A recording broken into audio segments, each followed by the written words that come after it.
Hello, everyone, and welcome to Gaming Mechanics, a podcast that seeks to explore the unexplored topics in games and gaming, how they work, and why we love them. I'm Greg today, apparently. Actually, Greg this time, not anonymous anything. He has a name. I have become a god. The God of War. No. Woohoo! But that is what we're talking about this week. I'm so happy. Mark's here too. He's not a god of anything. I'm not. I'm just one of those crappy dudes on the boat that just get eaten by the Hydra right out of the gate.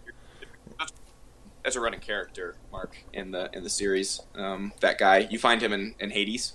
Oh, do you really? Again. Yeah. And you always kill him and make his life horrible. That's fantastic. Yeah, that's me. I'm that guy. So there's God of War is the current topic, which I'm super excited about. Obviously, they had the release April 20th of the long thought and anticipated God of War 4, which we're going to call 4, even though it technically is just called God of War as a reboot, which is fine. But so we'll be calling that 4. I have not. So full disclaimer, I have not played 4 yet. I remember I've seen very, very little of it because I love the series so much and I want to be able to play it completely without spoilers, certainly plot-wise, but also even just in terms of the way it feels and looks. To an extent, I know some about it, and I've done some reading and research for this episode. But yeah, so this will be less about 4. Certainly, we don't do that. We don't just do game reviews. But it is so hot right now, and I love this series, and we haven't talked about it much on the podcast. That Mark, you played some of 1 and 2 this past week. If I decided to get my feet wet, obviously I'm familiar with the series, but some first-hand experience never hurts. And I have not been shy about diving into God of War 4 and seeing what I could glean from gameplay videos and spoilers and everything. So I know a little more than Greg. Right, so it's worked well in terms of I've been like, hey, what's this kind of like without spoiling anything? Mark's been like, it's like this. And I'm like, okay, cool. Now make a thought. So the original God of War was 2005, which is mind-numbing because I remembered that very well. I was younger, obviously, but that seems so far long ago, and I can remember that. So we're getting old. That's fine. And I played God of War 3 was the first game I ever platinumed on PlayStation. I played that's God of War 2 was the first time game I've ever had. I've said that several times on cast, so super important. And then I have Ascension. I played Ascension. I played all the main the main series on PS3, PS2 and PS3. So 1 through 3, and then Ascension. So I have a large amount of God of War background there. I think so we're going to talk about in large part is the imagining pretty truly of what they did to this game and how it with 4 and how and why I think it's a really, really good idea. Again, if I haven't played 4, I do know that 4 is considered like an absolute masterpiece, so it seems like they succeeded. Yes. But I do want to talk about what it was and what it seems that they were moving towards, and just kind of celebrate that success because it was ballsy to say the least. Right. Yeah, and if you want to think of this episode a little bit more abstractly, as we tend to do, this will be an extended case study in what it means to really pivot a franchise pretty considerably and make it into a different sort of game. Yeah, very much so. Or a great case study of how to do that well. Right. Where you don't absolutely just butcher everything that came before, but you also don't just keep on cranking out the same thing. Yeah. So, which makes me, and particularly for a major title and a major, big huge studio. So one of the first things I want to talk about with the original was just, in short, the narrative. Right? It's very simple. You're a Spartan warrior who gets seduced by the god of war. It's Greek mythology. Briefly, Ares is the god of war. You're really good at killing things, and he stokes your bloodlust, eventually to the point of tricking you into killing your own family, so that you don't have any ties to your own life, so you can just be a killing machine for him. And you do this, that pisses you off a lot, and the rest of the game is basically crusading against Ares to kill him, and gain your vengeance for killing your family. And then 2 and 3 are basically derivatives of the same thing. Zeus pisses you off, and the whole 2 and 3 is campaigning against the gods to go kill Zeus. And that's kind of it. Ascension's a prequel, which didn't have a whole lot of story element to it. Honestly, I barely even remember. You kill the Fates in that one. The Furies. The Furies are the Furies in Ascension.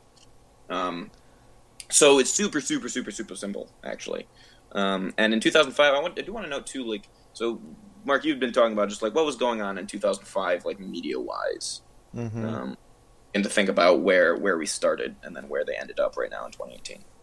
Yeah, well, if you think about when this development probably started on this game, which I would put a minimum of 2 years before when it was released. So 2003, you're talking about sort of the height of America going into Iraq and that whole, I don't obviously even call it a war, but the conflict over there in retaliation to 9/11. And just the amount of anger and frustration and I guess I don't want to call it like grief, but yeah, I guess it was a nation grieving, but expressing that grief through anger. And I think a lot of that fits into Kratos' character without doing like any. I don't want to put it that reading like completely onto the game because obviously it's just a game. But I do think that's one of the reasons why it resonated so well with the population it was targeting.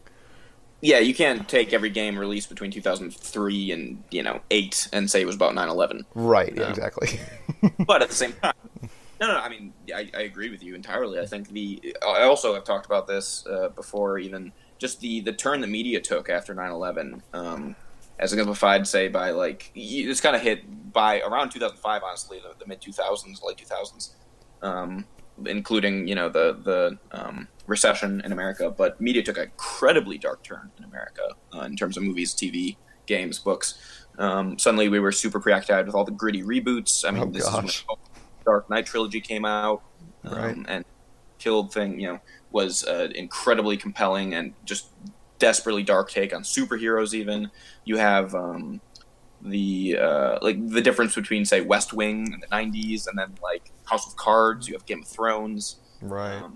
And it's continued, but you see this huge shift in terms of very, very romanticism's very dead at this time in America.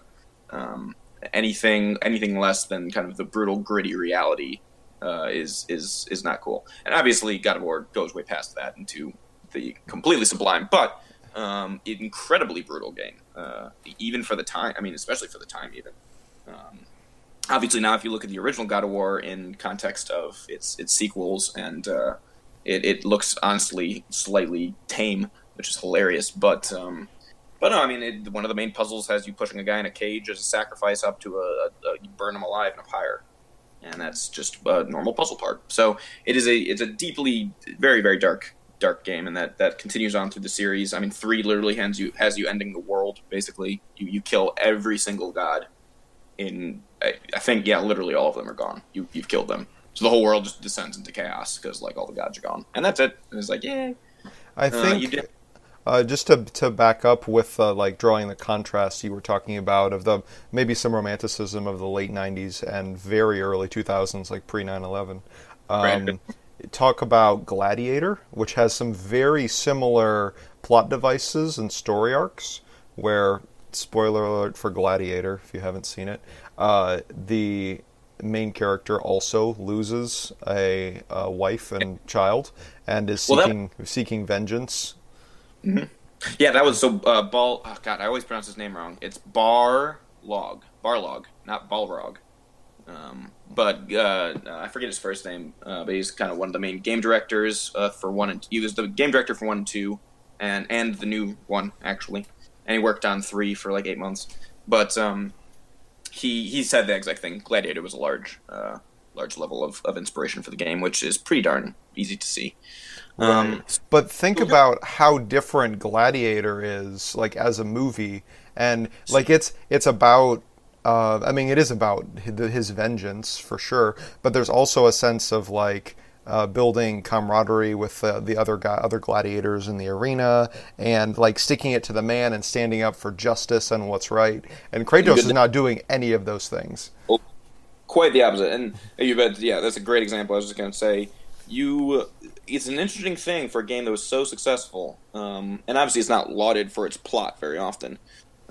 It's far more mechanically just one of the most brilliant action games ever made. But Kratos, you don't relate with Kratos well. Like Maximus, you get behind 100%. Yeah.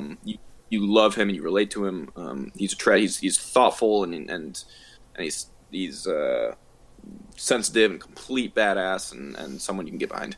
Kratos is none of these things, particularly in 1 and 2. They toy with it a little bit at the end of 3, and Ascension really had nothing of worth there either. But you don't. There's nothing to get behind with him other than the very, very stock kind of, oh, this guy got betrayed, and that sucks. Ares, basically, there's no good people in God of War. There's only worse ones. So Ares is worse than Kratos. Hence, you're kind of fine killing him in the first game, and so on and so forth. Zeus is a colossal asshole, and so we're fine getting along with it. Now, the thing is, what's fascinating is that you don't have, and this is none of this is new. The interesting thing is that you have absolutely no. The game asks you to come along with Kratos and do these horrible things. Like I said, sometimes even to completely innocent people, much less to the people that deserve them. And you as the player are kind of expected to, in most games at least, to agree with what you're doing, or to be able to get behind it, or to be able to relate to the reasons. And particularly as the series goes on, Kratos gets more and more vicious, and the executions get more and more gratuitous. It's very hard. You're not in the game very much. At least I wasn't. Mark, you put it well. What did you say? If you're someone that could actually truly relate to Kratos, you probably wouldn't be playing. Yeah, exactly. Yeah, at that point, if you were that bent on vengeance, like that's what you'd be doing. You wouldn't be playing a video game about vengeance. You'd be out getting revenge. So I was thinking about this. I was like, okay, well then it is kind of lacking things that tend to. So what did engage people about it, other than just the pure mechanical joy? And we've talked about this before, but certainly, I mean, God, if you looked up masculine power trip in the dictionary, right, God of War would very likely be there in terms of the sheer amount of. Well, I'll just look at Kratos, right? He just looks like the ideal badass warrior, right? Sculpted everywhere, and literally the first trilogy of games are just. I think they took this out in Ascension. Which is fascinating. But in the first 3 games, there's always the sex mini game, right, where you can find naked, bare-breasted women and do a series of quick time events to please them, and then you get like souls for it. You get currency, and between that and just destroying everything around you and being rewarded for it, that is the most basic versions of the masculine in some ways. And I would say that it's a very specific form, though, too, because it's played up in the game like not only are you like a powerful man, but also like you can do what no one else can do. Like you see all these other warriors, they're schmucks. They suck. They just get eaten by the Hydra. They've got no idea what they're doing. Kratos is going to come in here and defeat this thing. With you literally ascending to godhood at the end of 1, right? Exactly. There's very little nuance here. You literally become the God of War at the end of 1. Spoiler, and then you lose it immediately at the beginning of 2. But still, you do get to start to being the God of War, and you just start murdering. I think you're in Rhodes. So anyway, so that's kind of the starting point here from what that series was in large part. Like I said, they began towards the end of 3. This is fascinating, just as a little side note. The end of 3, which is the end of... So Ascension came after 3 as a game, but it was a prequel, so it didn't move the story ahead. Like, the story stopped at 3, and then didn't pick up again until 4, right now, in 2018. I think 3 was like 2012. 2011, maybe.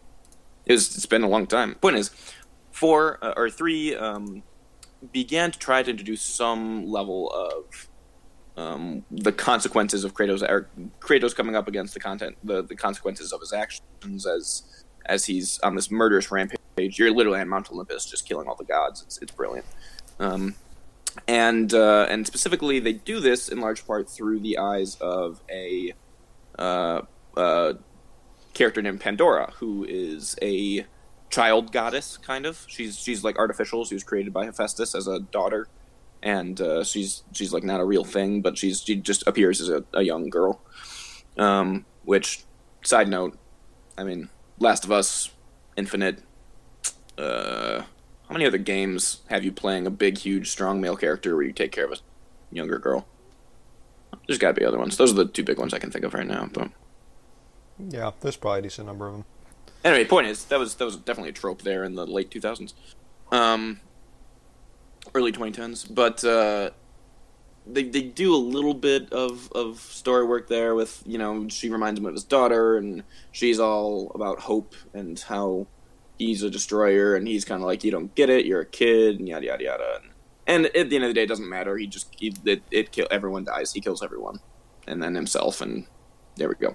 The funny thing is that the thing that gives it's so stupid. Honestly, like narratively, it's bad. In a game defined by like literally murdering the same guy over and over as a running joke, the ultimate weapon in the universe that allows him to kill Zeus, the king of the gods, what is in Pandora's box, quite literally, is hope. And it doesn't require him to actually hope. It's just like, okay, this is like it's like a Super Saiyan like hope mode that he goes into, but he doesn't actually like experience any hope. He just, which is highly ironic. Hope. It's so stupid. It's so. Hope has empowered me to kill you. Like the end of 3, and there's spoilers for all of these, but the end of 3 literally has you beat Zeus's face in with your fist until the screen turns red from the blood. With the power of hope. With hope. Hope the shit out of you. Get a whole fistful of hope. Exactly, and and just like hearing them all talk about hope, like, no, hope is what we're here for. Hope is what makes us strong. It's like none of these themes have been explored even a little bit. You're just throwing this out there. It was. I think it was stupid. I kind of wonder if that was some prelude to God of War 4, though. Like, if that was like a last-ditch effort to be like, hey, guys, maybe we should have something positive in our game. Yeah, I mean, I think they were coming to the end of the trilogy. They knew that 3 was going to be the end of the trilogy, at least story-wise, and wanted a conclusion of sorts. And I think they did come up against the fact that have like a if they just ended it the same way as all the other games, or the first 2, which is like Kratos just bitterly getting his revenge, like there's nowhere to go. So that was actually pretty not satisfying. We've done that twice now. Right. So I think they were like, oh crap, like we actually need something to like tie this all together, give it some semblance of narrative weight, or give you some reason to care. Because 3 is a lot more story based than 1 and 2 for sure, in my opinion. So, well, even the relational dynamic you described between him and Pandora is like way more relating than Kratos does the rest of the series. I'm trying to think of any other. I mean, Athena kind of in 2 and 1. Anyway, point is that they very much, I think, were beginning to come across that, even potentially accidentally, by the time they did 3. And then Ascension didn't have any narrative weight at all because it was a prequel and it was just going to lead into the same space. So that's that. Let's talk about the mechanics, as I've talked about and alluded to. Yeah. Well, so one of the I'm curious of your experience playing God of War in 2018 for the first time. Yeah. The original. So I did watch my friend play God of War like back in high school when it first came out, and that was my last really experience with the series. So it was pretty different. Like, I have to say, playing the game, the combat was really satisfying. Was it good? Oh yeah, it's great. I like hack and slash games. So. Yeah. And then that's really what God of War, at least the first one, the before 4, that's really the genre it fits most squarely in.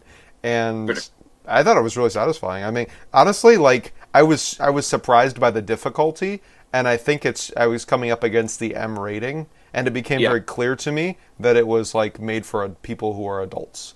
Because I was Yeah. like, wow, this is not like, because I played through the first hour of the game. I'm expecting like everything's a pushover. Like I'm on normal mode. They're not going to Right. get me anywhere I can actually die. I just have to hit square until I finish this part of the game. And actually, on the contrary, there's Oh yeah. there are like it's easy to get lost or to like, oh, I need to go into like this little doorway on the side I didn't think of, or like I have to remember stuff to backtrack. I have to think creatively about how to kill this boss. Like all that stuff I was not expecting in the first hour of a hack and slash game. Yeah, totally. And so that was the other thing is they kind of did combine. It's definitely primarily about combat, but they did combine elements of Ico, the from Team Ico, the predecessor to Shadow of the Colossus, um, was another major inspiration for the game in terms of the pretty simple puzzling. And like move like spatial based puzzling where you go and grab the statue and move it this way, and that'll create a place where you can jump sort of thing in its simplest form. Um, I have to but say, sure, combat is by far the big huge thing. And I'm sorry, go ahead. yeah, no, I was going to say, on the topic of combat, I think the game really asks you to be excited about the combat. Like, Yeah. and it really expects you to be excited about the combat because I don't know that, and maybe it would get they would be better at this further into the game, but I didn't feel very pushed to do different things with the combat by any sort of force in the game. There wasn't like I can't attack this character from the side. I have to jump up and try to hit his head or something like that. Yeah. There wasn't anything like that. It was really more, they just sort of expected you to want to do that because it was cool. Yeah, and And that actually, especially in one, and it changes throughout the series. I think probably the most so in Ascension. But in large part, that's actually pretty darn true. They really have like a certain enemy type that is completely immune to any attacks other than this one. They started to toy with that in 3 a little bit. But in more part, there's just different types of enemies that move differently and do damage differently, and you have to deal with in that way. And they all take damage in the same way, right? You can just hit them and it hurts. Which is fascinating in that that's a really simple system and is just stupidly satisfying. Again, I do remember 2 was the first one I got actually, and I remember just having never really played a game that felt as good as 2 did. I hadn't played too many action games or combat-based games at that point, I don't think.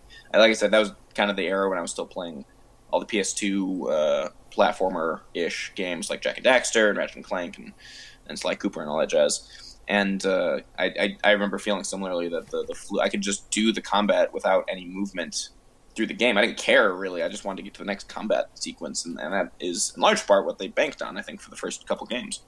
Until it blew up into this huge thing. But so the main huge thing, I think, especially in terms of 4, as we'll talk about in a bit, is the defining characteristic of God of War's combat was the weapons, the Blades of Chaos in 1, and then I think the Blades of Athena in 2, and then the Blades of Exile in 3, and so on and so forth. Anyway, point is, they're all which is a couple giant like meat cleavers. I don't even know how to describe them. They're not like swords. They're huge blades with chains attached, and it's all symbolic, right? You get them seared onto you when you at the beginning of 1 as you're like in service to Ares, and it's symbolic of your servitude and slavery to vengeance. But I mean, they're extremely iconic weapons. It might just be imagining it, but I'm pretty sure I remember seeing an advertisement for God of War before it came out, and just seeing some combat. And thinking like that is so interesting. Like you fight with these big sweeping arcs instead of little short range weapon combat or a gun. totally. So like, and when they're used in combat, you don't actually, the cutting edge isn't just the blade; it's the entire length of the blade and the chain, whichever you've thrown it out. And they don't obey physics in almost any way. Not at all. Yeah, like Mark said, you don't fight with the weapon. You get to generate these kind of more abstract, if you think about it, like in a meta sense, like there's big, huge arcs and slashes in the air that you get to create in front of you. So it's kind of more like a like short-ranged ranged attack that you get to use. You're never really up close, actually, in a lot of it, unless you're like executing something that's already dead. Which is another thing, as far as I know, that God of War introduced was doing enough damage to an enemy, and then a circle appears above their head. You run over, press circle, and then kill them in fantastic gory fashion. But point is that what that did to the combat, as I was thinking about it, was you didn't have to be stuck in, actually. In fact, for a lot of the, particularly on harder modes, you couldn't be, because you're always engaging a crap, unless it's a boss fight. Actually, there's a very large amount of enemies that you're engaging in those games on average, and they are quite deadly and they move very quick. And so the game is very much based on spatial management and movement, more so than just like, even, yeah, like you said, it was hack and slash, Mark. I'm not even so sure it is in some ways. It is definitely button mashy, but it is, the combat was very, very deep. It wasn't just kind of a like I think of like it's a horrible example. The original EA Lord of the Rings games that had been done, the licensed ones in like 2002 and 2003, which were actually quite good. I'm trying to think of something that would actually be relatable for people, but those were kind of more hack and slash. God of War is far more. It's extremely fluid in terms of the movement, and like I said, you have this kind of pseudo ranged thing that you're always doing. And different combos will have different distances that they're hitting, so you can it really forces you to think about where you are and how to get away from that. Like I said, when enemies close, there's actually very limited options. There's a block mechanic that's even directional and not even that good. There's a lot of timing in it. They'll introduce that in a later game. And two, if you get a parry, then that helps a little bit. But in large part, you're going to be rolling away and dodging throughout most of the game. Well, just to go back to the hack and slash idea, I think you're absolutely right in that is like a major part of the hack and slash formula that they really deviated from, which was to have a longer, more elaborate sort of weapon and combat zone. And if you compare it to a game like Diablo 2, which came out 5 years before that, which is, a quintessential hack and slash game. The combat in that game, unless you're playing a ranged character, is like you walk up to character and like you hit the character. You're like right next to the character. And if you compare that to God of War's combat, it feels very claustrophobic. You're like, I gotta like walk all the way over there just to hit him. Yeah, totally. And that's a fantastic example of that. There's never any reason, you're never at an not hitting someone in Diablo. Like, you're never at an advantage being farther away from things in Diablo as a melee character. You always want to be getting closer. Right. That's not true in God of War, actually. Particularly, the combat sequences do tend to be decently long. And of course, to extents, there are like easy ones. When there's 2 or 3 dudes, you can keep them in hit stun most of the time. But if you're good.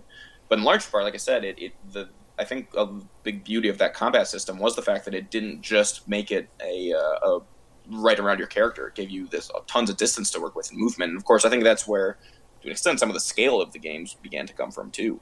Right. Where even when they're not boss fights, you have these giant arenas that you're fighting in. Just as the map design, the level designers, tends to be gigantic environments, just no matter where you are. And it works and it feels good. So we'll get back to that later with 4, but that was a huge part of, I think, what really made what set God of War apart in terms of his combat, outside of just the mechanics being just smooth as all get out. I don't know how they do that. I don't know how you like code better feeling mechanics in terms of the second that you press a button, it moves in the exact way that you want it to, and there's very little like input lag and all that jazz. But they nailed that too. Yeah, they did, and like all of the little tweaks, like the ways that things will slow down or speed up slightly, or like there's little tiny ramping effects that happen when you hit somebody in order to give it really a sense of impact. And they nailed all of that stuff, like where. And it would be, I think, even more pronounced if I had a controller that supported vibration. I don't, but just visually, it's very satisfying when you hit something. Yeah, totally, yeah, absolutely. Let's see here, and the other thing, even outside of the combat, is that the blades of chaos were used in all kinds of different puzzles too, in terms of both platforming. You'd be able to use them to use them as grapnels, basically to hook to something, or to get around something, to pull something, to grab something and pull it down that's far away from you. They were very much a kind of it was a very clever gameplay dynamic in that you had a combination of your main weapons to upgrade, as well as like several gadgets, basically, that you would normally think of as being different things. Like in a Zelda game, the Blades of Chaos would have been like 3 or 4 items. Yeah, that's true. They allowed you to do in one there. And then, again, same thing, puzzle solving. There were plenty of instances where you would have to be able to reach something that you wouldn't normally be able to reach with the blades in a way that you probably wouldn't originally have thought of. Or even just like, yeah, being able to, in later ones, you can grapple enemies and pull them around or manipulate enemies with the blades. Use them. In 3, it introduces being able to throw them out and then pull yourself immediately towards an enemy. So there's all kinds of things they did with them, and it just written into the DNA of those games. Even when they would put in secondary weapons in 1 and 2, and then kind of the different claw-based or chain-based weapons of 3, and then Ascension shook things up. But all of them still, you'd always come back to the blades were by far not only just like what you want to use, but they were always just the best in the game too. I like how they incentivized that. That's what I kept thinking. I mean, I didn't get too far into the upgrade paths and the different weapons. I unlocked the Poseidon's Wrath and the Medusa's Gaze, but I kept thinking, why in the world would I not want to use the Blades of Chaos? Like, it's so satisfying, and like it's great. It's great on like range and fluidity, and I've got so much movement with it. I'm not going to want to switch to something else. It advances.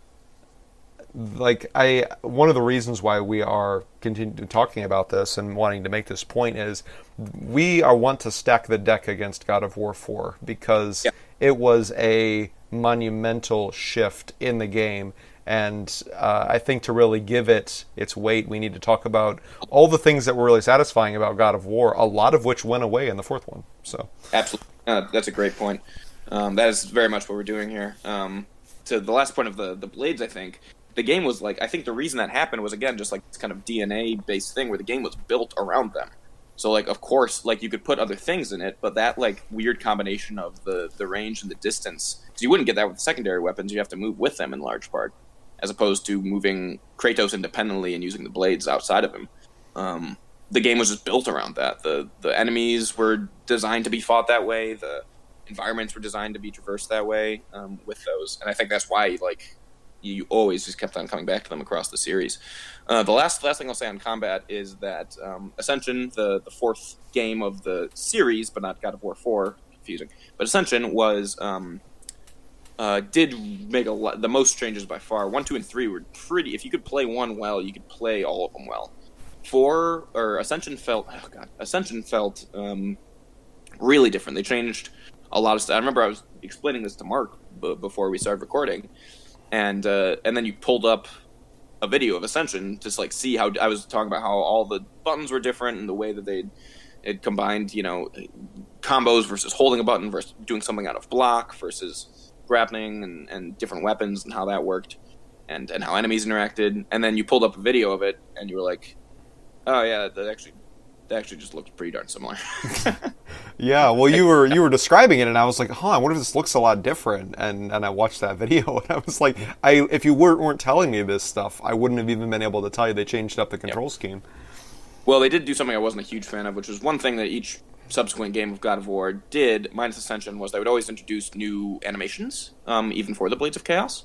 Each set of moves is different than the last one, and Ascension didn't do that. It just took all of the moves from all 3 games and combined them. But, so yeah, it looked, literally, the moves were the same. But, point is, even that, honestly, minimal change. I mean, like I said, they changed some buttons around. In large part, the combat was pretty darn similar in terms of the way it felt and certainly the way it looked. And even that, to me, who had played so much of the series leading up to Ascension, it was really disorienting. I jumped into it expecting to be able to play it in the way I had, and I couldn't anymore. I have, like, a set, like, directions in my brain on how to play a God of War game that's just unconscious, like when I pick it up, Mm-hmm. And even those small changes to Ascension felt jarring to me, and that was actually a off part of some of the criticism of that game was that they did in fact switch up the combat, and it was important because they'd been doing this game, this series for almost 10 years at that point, but they didn't quite nail it in the same way that the original combat system had been. So they took a risk and it didn't quite work out. In my opinion, and a lot of critics. But even then, they did have to be beginning to change it. Let's see here. Right, and I think it goes to show some of the problems they were going to start running into with the series. Yep. I think while the deck is stacked against the changes from 4, I also want to talk about some of the inevitability that the Yep. series was going to have to shift. And we've already gone over the characterization of Kratos, and he's a fairly one-dimensional character, right? I mean, he's out for vengeance. He wants to kill everything. He's super powerful. Okay, we get it. The combat is really satisfying, but there's been already at the time when God of War came out, the fourth one, there was probably seven or eight Seven. games that were that style of combat, and so like people kind of have got that. They've kind of gotten their fill, I would guess. I don't know if more people were wanting the exact same combat system.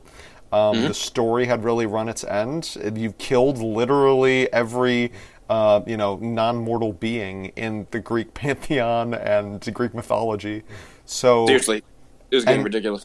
so that's just like some in-game stuff that was happening. But then you talk about cultural forces. Greg and I talked a little bit about the misogyny that's present in all. It's certainly the three main games. I'm not sure if the side games have it as much, They but do. just the. I was thinking about that and like what would even have happened if that game would have come out today? Like would people have been up in arms? Would it just have been completely swept under the rug and nobody would have played it? Like it just seems like something you would not have published in a game now. So Totally. that really had to change. I mean, I wouldn't say that it is those little mini games are not something you couldn't remove from the game, but it really goes part and parcel with the Kratos character and just the way that masculinity is portrayed in those games. Like there is even like let's take something that isn't directly like a sex mini game.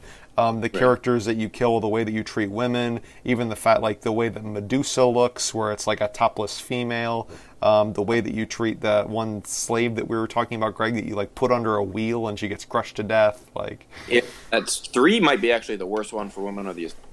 I haven't played the 2, so there were 2 other games. There were the PSP and the PS Mobile or the PS Vita, I think. I forget. I never had any of those, but they released mobile games for God of War, which are apparently quite good, actually. But I played all the other ones, and of the ones I've played, 3 was really brutal on women. I could go into the specifics, but basically, I mean, at one point, yeah, you to progress, you have to have sex with Aphrodite. They don't show the sex, but you're playing the mini game, and they show her 2, topless, busty handmaidens watching you guys have sex and commenting on your prowess as you're doing it, and beginning to like. so weird. It's quite mature. And then in other points you break an old woman's neck. You use a slave girl who's also topless as a puzzle mechanic up until you put her in this lever that's too heavy for her to hold, and she's like pleading with you, and you like get under the gate that it lifts, then you hear it crunch, and then you come back and you to the area later, and you see just like limbs, and it's horrid. I mean, it's really really women are not treated well in that series, pretty obviously, Right. and they're literally a tool to be used, and So I think that 11, just. like, What were you gonna say?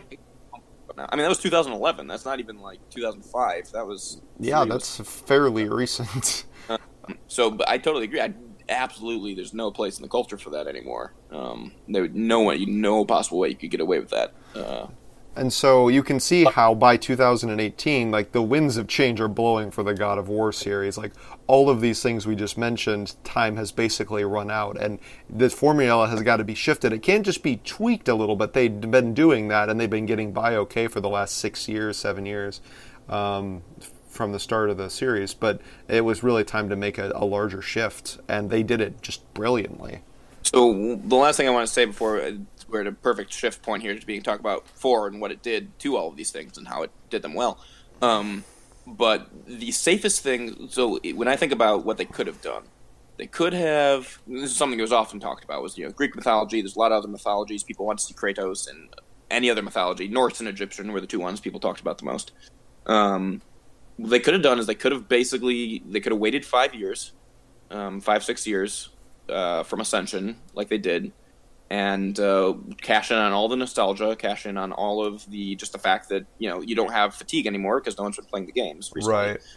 They could have what they could have done, and very safely, and I think very successfully, The only thing it could have changed was just put them into Norse mythology and basically have redone the old series with updated visuals and everything, the new technology. Basically, don't change the formula, put them in a new place, and then go from there. And I think, like I said, I think that would have been highly successful, and I think that's definitely what I expected. And I think that probably would have been good. It wouldn't have been amazing, which is what I would say the fourth one is, but it would have been good. I think it would have sold. So that's why, again, to underline the respect I have for what the devs ended up doing, they had a very, I think, clear and easy way to a lot of money and a lot of even just critical success, which they did not take.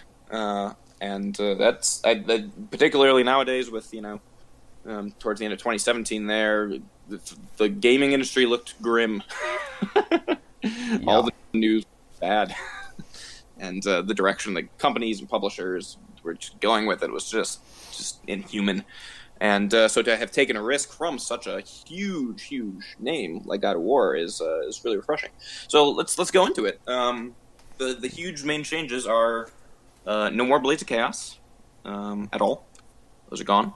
And another big one we didn't talk about too much just because it wasn't really worth it by itself, but they changed the camera.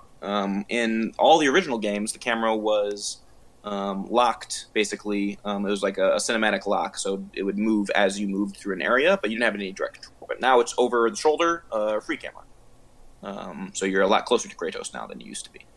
That's a big deal. And then the big, huge one, which you can see from the box art, is that Kratos has a son and a beard. Surprise. Important part. But suddenly you're a father. And this is very, very far cry from, sexing up goddesses and killing hoes. Right. Suddenly have the responsibility of a child. It's such a 180 turn in terms of, and like I said, they hinted a little bit at it in God of War 3 with your relationship to Pandora, and certainly Kratos' lingering shame over losing his daughter Calliope. But in terms of the emotional direction they took, it suddenly just introduced. It's a huge deal to introduce a child into a game like this, a mature game like this, because you got to be really careful the way you use it. So, I would say one of the main defining characteristics of Kratos from the first game series, which I'll just call the first era now because we're in the second era with the Norse mythology. So the first era will refer to the Greek mythology. But in the first era, a defining characteristic is that he's just irresponsible. He doesn't. He's not. The only thing he's responsible for is getting vengeance. He doesn't care about other people. He doesn't really care about the gods. He doesn't care about what damage he causes. He just wants his vengeance. In fact, in 1 and 2, you actually see that, right? Like even it was, originally he makes this pact with Ares. Just as a normal guy, he has his family, but it's hubris. He makes this pact with a god of war to kill things and get more power. And then at the beginning of 2, same thing. He's now the god of war, bored, and he's being this brooding teenager, basically angry that no one understands him. So he just kills things for fun, and then that comes back and haunts him too. So yeah, he's very much his own enemy in that one. And suddenly you've totally shifted it, which is honestly quite brilliant and in a lot of ways. And so that definitely speaks. So let's just talk about that, just thematic change. We talked about a couple weeks ago, different stages of games we're definitely entering, if not in the whatever is after postmodern. We've called it postmodern, which sucks, but not the best we got at this point. And it seems to be a textbook example, actually, as like I said, between watching gameplay and reading a little bit about it. Mark, you've seen more. But it seems to be a great example of how to take stuff from the modern, postmodern era and revitalize it in a way that is no longer deconstructing, but is also not just a kind of rehash of the modern era. It takes stuff from the original titles, basically. The original series was I would consider to be a highly modern-focused game. I don't know if God of War ever actually really went through like a postmodern phase. It seems a little too light and self-referential, but I don't know. I guess with that recurring character that you kill, that's a little postmodern. A little bit. It's I think. But just to like emphasize, the original game was, it's all about more, right? It's like more gratuity, more violence, more More, satisfaction, more scale and epicness, just more feeling good and just doing it, you know? yeah, And the postmodern is going to go ahead and look at that and say, like, okay, you made satisfying combat. Let's see how we can use that in a game that has a really meaningful relational narrative. And that's yeah, exactly what happens in 4. yeah. And so it's not true. There's some smatterings of postmodern in terms of like breaking down. You know, I would really honestly categorize it more postmodern, where it does feel more like that, harkening back to what was really taking, not denying what was really good about the earlier stuff, and moving forward and reimagining rather than completely just breaking down and like changing it for the sake of changing it and seeing what God of War could be. Oh yeah, Um, no, I don't it, think it does that at all. rather than a dissection. Yeah, it's not as introspective. It's really more interested in making a commentary on the relationships and Yep. fathers and sons, and Yep. and I It think is that not. if you don't understand like the shift in gaming ethos that's happening toward, Yeah. and just in culture frankly, that's happening more toward narrative and relationship and couching things in meaning and significance, then you might kind of scratch your head over why that shift worked so well. And a lot of people were concerned that the shift Yep. from the second to the first to the second era was not going to work, because Yeah. it wasn't God of War. It wasn't what Kratos does. It's not that believable of a shift, some might think. But I think it's a shift that people really wanted. And so Hmm. it's doing very well because it nailed its target audience. I mean, you want to talk about synchronizing with the culture and the prevailing mindset. Like, I think it has done that so well. Well, it's clever. Even I forget if it was Barlog or one of the other main devs, but he'd become a father, Yeah. and literally it's been 15 years almost since the original God of War. Certainly, even since they'd been working on it. And the devs have been growing up, and the audience has been growing up too, and it makes more sense. There's probably a lot of even some players of those games.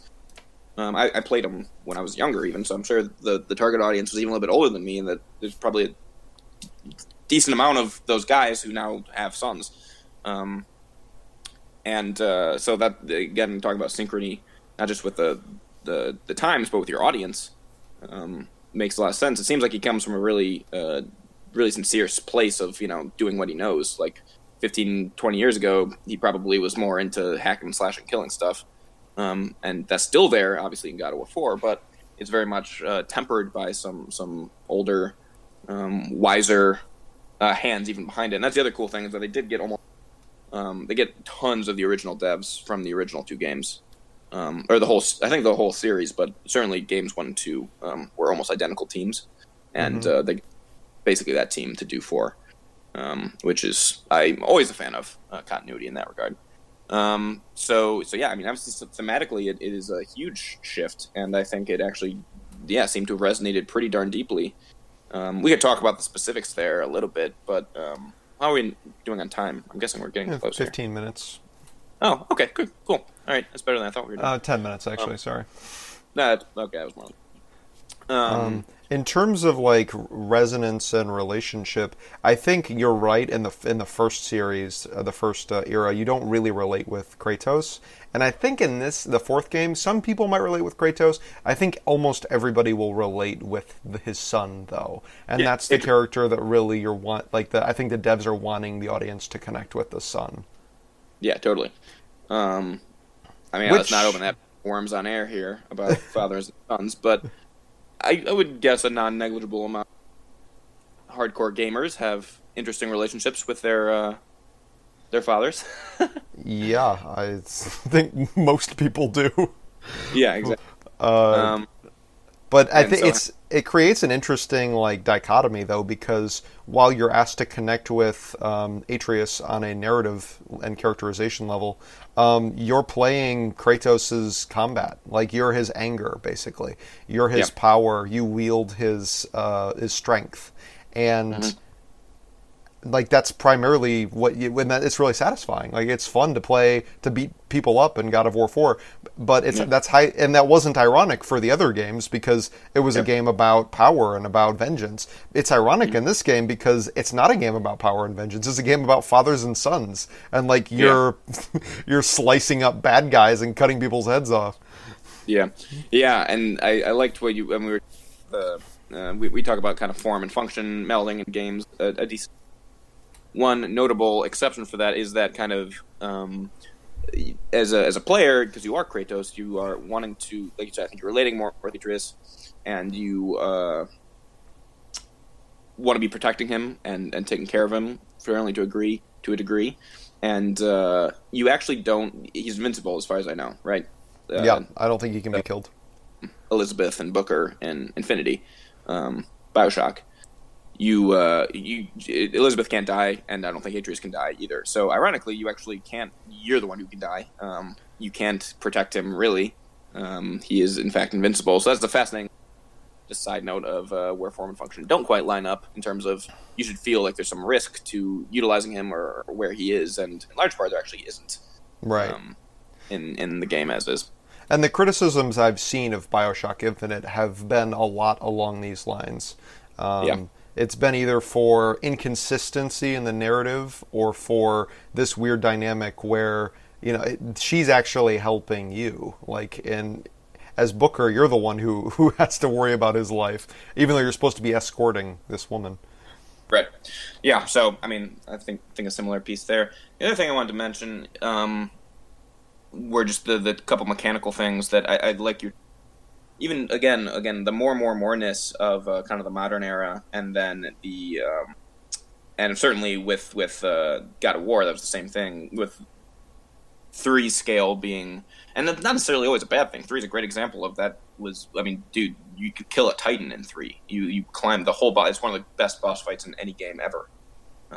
There's a 1,000-foot tall Titan that you kill, and you the whole thing is navigating across his body into different places, and you go inside of him at one point. It's brilliant. So not to say that's bad, but a big thing with that too was that camera motion I was talking about in terms of the camera is cinematic, so the camera will often move without you being able to do anything. You can still move Kratos, but you can't control it, and that really lends itself well to those huge, giant, battles like that. The scale of it making a lot of sense. You also have a set area. You can see the entire battlefield at all times.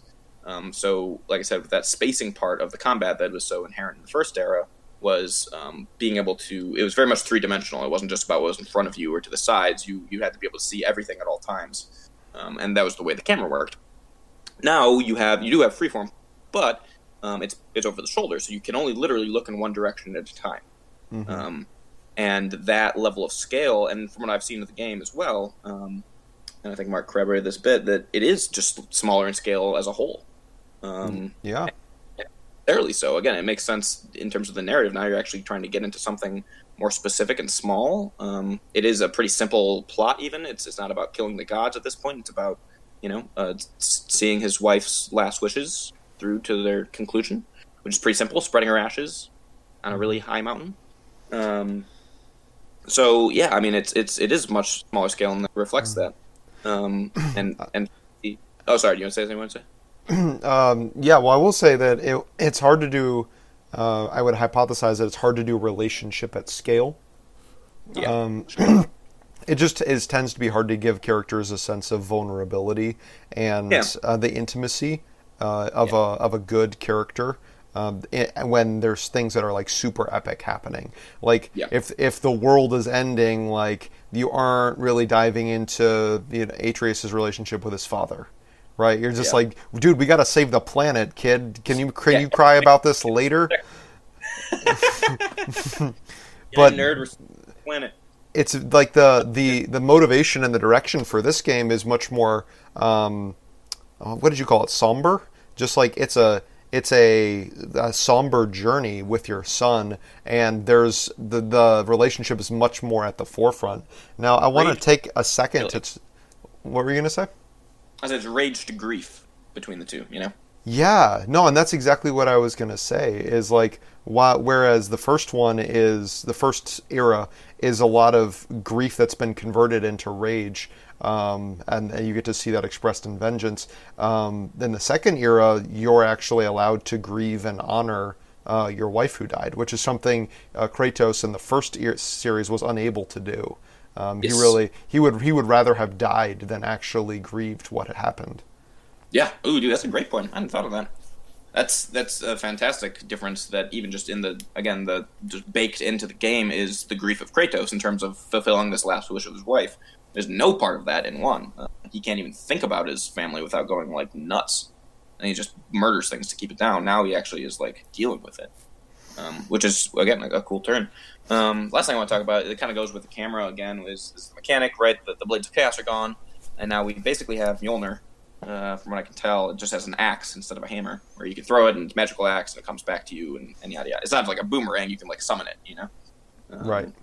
Which is great because that's a cool idea. And also think about it again, just like throwing an axe is a super linear thing. It's down the lane that you're looking, so the camera makes sense. Actually, ranged combat in the original titles was pretty difficult, like true like projectiles. Because again, that just it takes far less to being able to line up a shot when the perspective is way pulled back and at an angle. I was shooting things a lot easier head on, so that makes sense. One of the primary mechanics. Trying to orient Kratos in a specific direction from that camera, like in the first era, is not that fun. Like and you can think about how hard it would be when you think about the sections of the game where you have to walk across like a beam or something, and you're trying to maintain a consistent heading. Like that's the same thing as like trying to aim a gun which is just going to shoot a straight shot, right? Is like you're just trying to point that direction and make it precise. It was quite difficult given that camera angle. But when you do, over the shoulder like that, it makes it much easier. Exactly. So, which makes a ton of sense in terms of I love too that again they gave all the like God of War DNAs here. This is what makes it postmodern. It's the same thing where like obviously all the brutality is still there in a large part. The combat, the puzzling is still there. The ancient mythology is still there, and even in terms of the combat, you do have a really unique weapon that is spatial based again. In terms of now maneuvering between Atreus and Kratos and where your axe is at all given times, another thing to be thinking about. It's not just true hack and slash. The combat's deeper than that. So all of the DNA is there. So they legit reinvented it. It's brilliant. Now, like I said, spacing was such a huge thing in the original games that is now they've taken the same effect of spacing being important, but repackaged it into a different scale and a different goal basically for the player, which is to experience this more intimate thing with Kratos and still made it feel God of War-y, but completely. I mean, I think it's a huge accomplishment that it still feels like God of War, and yet it lost so many things that God of War seemed to need. That's. I mean, I don't know what the goal is outside of that. If you're making a sequel or a reboot, even. Of keeping best of both worlds almost. Yeah, well, I remember the episode where we talked about sequels, and we kind of laid out the dilemma that developers have when making a sequel, where you want to strip things down to their core and then build off of that in order to make a sequel. But at some point, you actually have to start chipping away at the core in order to continue to make the game interesting for players. And this is a case where they took out a chunk of the core gameplay. Like, they really had to have a good sense of what is the most core of the core. Like, what is the stuff that, like, if we took it out, people would just be like, why did you call this God of War? And they managed to do that. Yeah. I think it just speaks to the developers' understanding of the game and what was good about it.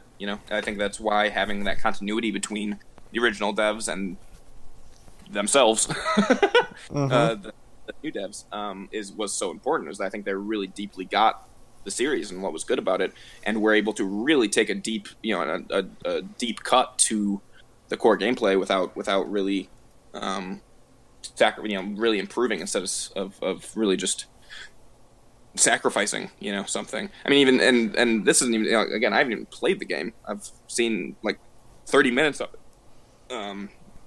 And so, but also, yeah, I get the sense that that's pretty true. I mean, they even reworked the progression system is a little bit more RPG. now. I don't know anything about that, but that's another huge change that people loved across the board. So I don't know. It seems like they were at full throttle on a completely new thing that just and like I said, like the nostalgia was non-negligible. It was a lot of people really loved that series, and like I said, it kind of lived and died off its combat, and they changed the combat. And I don't know, man, I don't know what greater success you can have as a designer in some ways. Well, it's fun to like think about even the little things that they leveraged in the game. Like, so in the first game, you cannot not have your weapon, right? It's chained to you in the first era because in the Book of Blades of Chaos. But they made retrieving your weapon like such an exciting and satisfying thing in this game. Like something you didn't even have to do in the first game. In the first era, it's good. I've heard people talk about how even having played the game for 15, 20 hours, it still just feels good to retrieve your axe. And that is such I think that really speaks to the shift that happened between the two eras, because there's nothing inherently violent about retrieving your axe, right? But they made it satisfying and something enjoyable for the player to do. So they've taken some of the satisfaction that the player used to get from killing and hacking and slashing, and they made it about just picking up an axe. And that's brilliant. Yeah, no, that's a great closing kind of thematic tying together of it. Is that again, even just literally the chains that are seared into Kratos' skin in the first era are all about his pain and then are used to murder things, and he literally has he throws his weapon now. He literally gets rid of it and then he can bring it back. He has some control over it. And its light's open. It's or even just the simplicity of, like you said, picking up an axe. At the beginning of God of War 4, everyone's just living. He's settled down basically. He's done doing the murder thing. He kind of just wants a simple life, and obviously doesn't quite get that yet. But all the same, I think it's a wonderful. Just even the very, very basic core mechanics of the two games, you can see the difference. And like I said, I don't want to just I'm sure there's plenty of things wrong with the game, and I'm sure I'll have maybe not plenty, but I'm sure there's critiques I'll have. So I don't want to just sound too one-sided in terms of just praising it. But at the same time, man, it sounds like lightning struck twice, which is, similar to, honestly, we've been talking about BioShock a decent amount. BioShock 1 to Infinity is a decent comparison, actually, of BioShock was such a groundbreaking game, and then Infinity was, some people would consider actually even better. I wouldn't quite, but still, just unbelievable. So hats off, man. I'm only happy about this. Me too. Sure, we'll see the continuation of the series. You don't make a game that I'm sure they planned a series even from the beginning, but certainly with the success it's had now. Era, man. Yeah, I think the series will be living on handily after this, and there's so much to talk about in the new game. We could talk about the changes in masculinity and how it's conceptualized, and the augmentation of like Kratos as a father figure. There's a small. You made how we can't hurt Atreus, but like the enemies can't, but we can basically. Right. Like I guess I will make that point at the end here, even though this end part has been a little bit jumbled, but. So, Kratos is invulnerable, but I think that the invulnerability doesn't detract from the story because he's so acutely vulnerable to Kratos and to the dialogue that happens between them. And there are definitely times where Kratos says stuff and you're just like, ooh, I can't believe you just said that to your son. It hurts. It hurts more than watching someone get their face beaten in. Isn't that, that's such a great comparison between the two as well. Exactly. The Macias thing kill in the first era would make me. I even in that 20 minutes of gameplay, I saw sometimes the way Kratos treated Atreus. It made me wince as much physically. Yeah, and that's a great point. Like that, it's constantly contrasting those two, and you really get the sense of what I say and how I treat somebody in a relationship is just as important as whether or not I'm out saving the world and killing bad guys. Mm-hmm. It's actually, ironically, kind of fulfilling that cheesiness that we talked about in 3 with Hope, but it's actually giving substance to it. Right. like, hey, words can hurt too thing sounds kind of cheesy, but it's true, and if shown correctly, is very powerful. As opposed to like hope is important, also true, but done pretty stupidly. So yeah. Right. Cool. All right. Well, I think we're going to wrap this up. We hope you enjoyed this comparison and analysis of the shift that's taking place in the God of War series. A welcome shift, and one I look forward to seeing how it develops. If you have thoughts on the changes between these games or anything that we said, you can email us, mark@gamingmechanics.net and greg@gamingmechanics.net, and we would be happy to read your thoughts. So we're not sure what we're doing next week, but we'll keep you posted. Yep, got a few ideas, but God, yeah, dude, I am as close as I've ever been to just going out and buying a PS4. Well, tune in next time to find out if Greg goes out and buys a PS4. Yeah. All right. Bye, guys. See you guys. If you enjoyed this episode of Gaming Mechanics, check out our Twitter @GamingMechanics or our Facebook by going to facebook.com/GamingMechanics. Thanks for listening.